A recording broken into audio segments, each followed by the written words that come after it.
এই দিদি আজকে আমাদের পার্লারে এসেছিলেন, তো দিদির ভীষণ ইচ্ছা যে একজন ক্যান্সারের পেশেন্টকে এই চুলটা ডোনেট করবে। তো এই চুলটা কিন্তু কাটা হয়ে গেছে। তো দিদির কাছ থেকে কি আপনারাই শুনে নিন দিদির কতটা কি ইচ্ছা কি ছিল। তো দিদি তুমি কিছু বলতে চাও? অবশ্যই আমি এটাই বলতে চাই যে একজন মানুষের খুশির থেকে তো বেশি আর কিছুই হতে পারে না। একদমই তাই, একদমই তাই।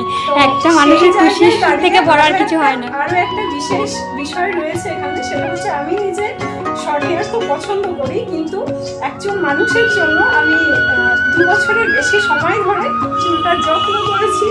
মানে যেটা আমার লং হেয়ার রাখতে একটু অসুবিধেই হতো, কিন্তু সেটা আমি করেছি। একজন মানুষ আনন্দিত হবে, খুশি হবে, এটা মাথায় রেখে অনুরোধ করবো যে মোটামুটি যাদের চুল সুন্দর লং হেয়ার আছে, হ্যাঁ, তারাও যাতে একটু এগিয়ে আসে। হ্যাঁ, তারাও যাতে চেষ্টা করে, হ্যাঁ সেই তাদের মনে হয় তাহলে বিষয়টা ভালোই হবে। একদমই তাই। ব্যক্তিগতভাবে মনে হয় আশা করবো যে অনেকেই হয়তো এগিয়ে আসবে।